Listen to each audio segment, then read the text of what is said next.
பகவத கதை கேட்டிடுவோம், ரகதாளத்துடன் பாடிடுவோம், சோகமோக படமாட்டோம், நகரிகமாய் பழகிடுவோம்.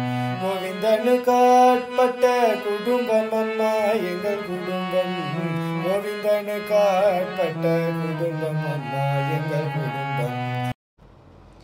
கலயே சுந்தராகாரம் சதைகப்பிரியதர்சனம் அஜ்ஞானநாசகம் தேவம் சத்குரும் முரளீதரம். சத்குருநாத மகாராஜ் கி ஜெய். ஸ்ரீ மாதுரி சகிதமேத பிரேமிக பிரத சுவாமியுடைய பரிபூர்ண அனுகிரகத்தினாலையும் ஸ்ரீ ஸ்ரீ மகாரண்யம் முரளீதர சுவாமிகளுடைய கிருபா கடாட்சத்தினாலையும் பாகவத கதை கேட்டுடுவோம் அப்படிங்கிற சீரியஸை தொடர்ந்து பார்த்துட்டு வரோம். பாகவதம் வியாசரால் இயற்றப்பட்ட கிரந்தம். இந்த பாகவதம் எப்படி வியாசர் எழுதுறார் அப்படின்னா அதுக்கு ஒரு தூண்டுதல் தேவைப்படுறது. அந்த தூண்டுதலை கொடுத்தவர் ஸ்ரீ நாரதர். இந்த நாரதருக்கும் வியாசருக்கும் பதரிகாசிரமத்தில் சரஸ்வதி நதி கரையில் ஒரு சம்பாதம் ஏற்படுறது. அதில் நாரதர் சொல்கிற அழகான விஷயம், நயத்வசா சித்திரபதம் ஹரேர்யசோ ஜகத் பவித்ரம் பிரகிருணீத கரிஹிசித் தத்வாயசம் தீர்த்தமுஷந்தி மானசாஹ நயத்ரஹம்சாஹ நிரமந்த்யுஷிக்ஷயாஹ. இந்த உலகத்தில் ஸ்ரீ சுகரே சொல்கிறார், ஸ்ரோதவியாதீன ராஜேந்திர நிருணாம் சந்தி சஹஸ்ரஷா அப்படின்னு. கதை கேட்கறதுக்கோ கதை படிக்கிறதுக்கோ 1000 கிரந்தம் இருக்குது. ஏதாவது ஒரு கதை எடுத்து படிக்கலாம். லோகத்திலேயே எவ்வளவோ கவிஞர்கள் அவருடைய கவிதா சாமர்த்தியத்தை காண்பிச்சுட்டே பலவிதமான கிரந்தங்களும் காவியங்களும் எழுதியிருக்கா. அதெல்லாம் ரசிக்கலாம், அவ்வளவு அருமையாக இருக்கும். அதனுடைய பத லாலித்யமும் அதில் விழக்கூடிய அந்த பதங்கள், ஒரு ரைமிங்காக விழக்கூடிய பதங்கள், அலங்காரங்கள் அதெல்லாம் பிரமிப்பாக இருக்கும், ஆச்சரியமாக இருக்கும். அவருடைய பாண்டித்யமும், ஒரு விஷயத்தை சொல்ல வர அழகும், சுற்றி இருக்கிற விஷயங்களை வர்ணிக்கிற வர்ணனையும் அதெல்லாம் பார்த்தா ஆச்சரியமாக இருக்கும், அருமையாக இருக்கும், ரொம்ப ரசிக்கக்கூடிய விஷயமாக இருக்கும். ஆனால் அத்தகைய அருமையும் ரசனையும் சாமர்த்தியமும் அவருடைய பாண்டித்யமும் லோக விஷயத்திலேயே இருந்ததானால் என்ன பிரயோஜனம் அப்படிங்கிறார் ஸ்ரீ நாரதர்.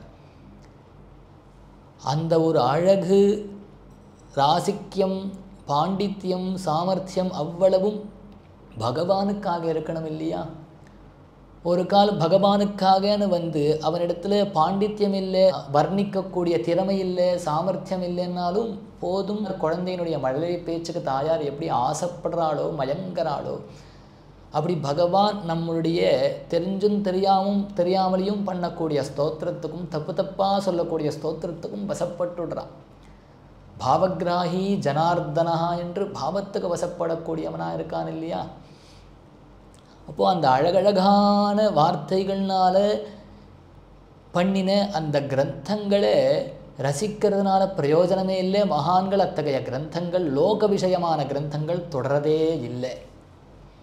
ஜகத் பவித்ரம் பிரகிருணீத கரிஹிசித், அத்தகைய அழகழகான வார்த்தைகள்னால கோர்த்த கிரந்தம். ஆனால் லோக விஷயமாக இருக்கக்கூடிய கிரந்தத்தை மகான்கள் ஒரு காக்காய் சாப்பிட்ட ஒரு குளம் அப்படின்னு தள்ளி விடுறாளாம்.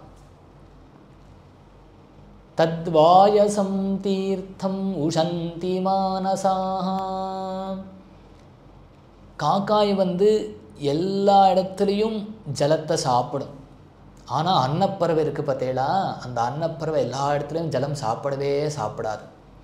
அதுக்குன்னு ஒரு இடம் இருக்குது, வேறு எந்த பறவையும் பறந்து அங்கே போகவே முடியாது. மானச சரோவரம், அந்த மானச சரசை தேடிண்டு போய் அங்கே இருக்கிற ஜலத்தை தான் சாப்பிடும். உயிரே போனாலும் வேறு இடத்துல ஜலம் குடிக்காத அன்னம்.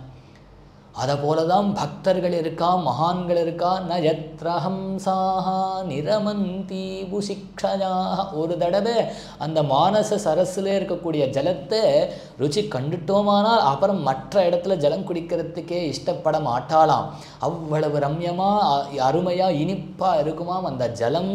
ஏன்னா கமனீயம் பிரம்மா, அந்த கிருஷ்ணருடைய ரூபத்தையும் கிருஷ்ணருடைய கதைகளையும் கேட்க ஆரம்பித்தோமோ படிக்க ஆரம்பித்தோமோ, அது ஆரம்பிச்சிட்டோமானால் அப்புறம் லோக விஷயங்கள் எல்லாம் கசந்து போயிடும், கசக்க ஆரம்பிச்சிடும். அதனால அந்த பக்தர்களும் மகான்களும் வேற ஒரு விஷயத்தை படிக்கிறதுக்கோ கேட்கறதுக்கோ கூட ஆசைப்படுவதில்லை அப்படிங்கிறார் ஸ்ரீ நாரதர். சத்குருநாத மகாராஜ் கி ஜெய்.